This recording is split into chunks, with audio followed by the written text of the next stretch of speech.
क्या है? जैसा कि सभी को पता होगा कि आज ही के दिन डॉक्टर भीमराव अम्बेडकर का जन्म हुआ।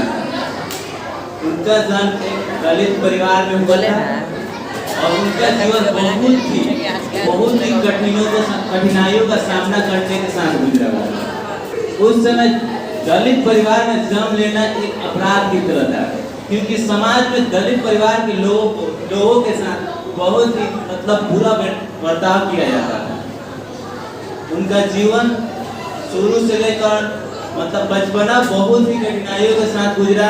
वो जहाँ भी जाते थे उनके साथ बहुत ही बुरा बर्ताव किया जाता था, चाहे वो स्कूल लाइफ हो, चाहे वो किसी कि अपने समाज में किसी के साथ समय बिताते थे, उनके साथ हमेशा गलत व्यवहार किया जाता था।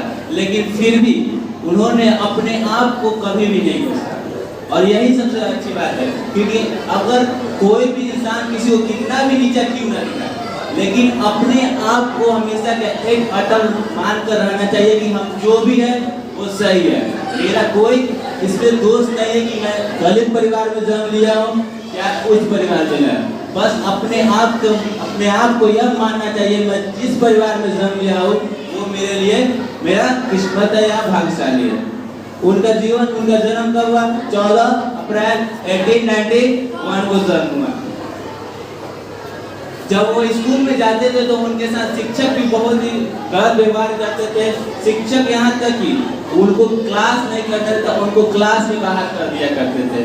यहाँ तक कि उनको बेंच पे नहीं बिठाया जाता था, फर्श पे कि उनको क्लास से बाहर कर देने के बाद उनको फर्श पे बैठा दिया जाता था।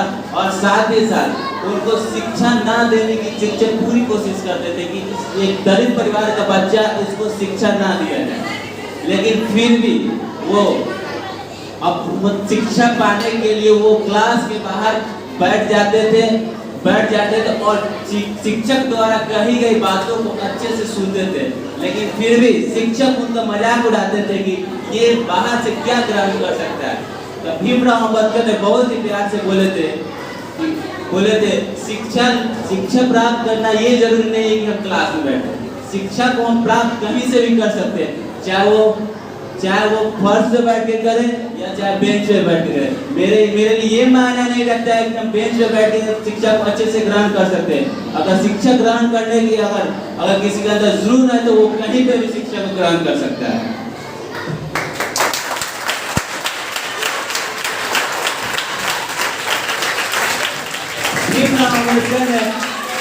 भीमराव अम्बेडकर ने अपने जीवन में बहुत सारी कठिनाइयों का सामना करते हुए अपने जीवन को आगे बढ़ाया। और उन्होंने आगे बढ़ते हुए उन्हें बहुत कि अदर कंट्रियों से भी बहुत सारे डिग्री हासिल की। लगभग उन्होंने अपने जीवन में 30 से 32 डिग्री हासिल किए। यहाँ तक उन्होंने लंदन के बड़े कॉलेजों में भी अपने शिक्षा को प्राप्त किए। जैसे लंदन के बड़े यूनिवर्सिटी में गए, वहाँ पे अपने विचारों को प्रकट किए और आगे चलकर क्या हुए, वो भारत के संविधान निर्माता बने। उनके हाथों में जब संविधान निर्माण करने को सौंपा गया तो उन्होंने अपने बीते हुए कल के बारे में नहीं सोचा कि मेरे साथ कैसा बर्ताव किया गया। अगर आज के डेट में किसी को अगर कोई चीज सौंपा जाए तो सबसे पहले अपने बारे में सोचेगा कि हम इससे कितना ज्यादा से ज्यादा अच्छा अपने लिए एवं अपने परिवार, अपने जाति के लोगों के लिए कर सके। जाहिर सी बात है, अगर किसी को आज के दौर में अगर उसको किसी व्यक्ति को अगर सौंपा जाए कि आप कुछ किसी बारे में बताइए, तो सबसे पहले वो अपने बारे में और अपने जाति के बारे में बताएगा। लेकिन भीमराव अम्बेडकर ने ऐसा बिल्कुल नहीं सोचा कि मेरे साथ बचपना में कैसा व्यवहार किया गया, कैसा बर्ताव किया गया। इन्होंने ऐसा कुछ भी नहीं सोचा। इन्होंने संविधान का निर्माण, अगर ये चाहते तो संविधान का निर्माण अपने जाति के लोगों के लिए ज्यादा अच्छा से कर सकते हैं।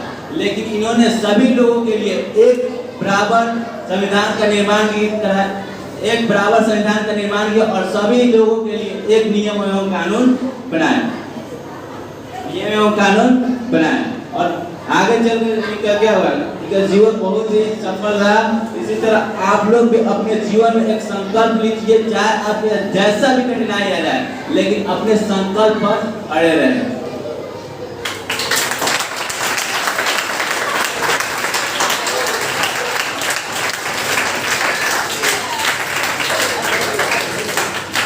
जिंदगी में जो कुछ भी हो, लेकिन सबसे बड़ा अगर वेपन है तो वो एजुकेशन है। जिंदगी में अगर कुछ तुमको प्राप्त करना है, अगर किसी से तुमको बदला लेना है, तो उसके लिए तुमको एक सबसे बड़ा अगर वेपन यूज करना है तो उसके लिए एजुकेशन होगा। अगर एजुकेशन नहीं है आपके पास तो आप किसी चीज को प्राप्त नहीं कर सकते, क्योंकि किसी ने खुद कहा education is the most weapon in the world, you can everything achieve.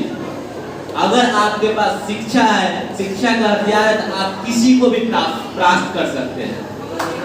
Thank you so much.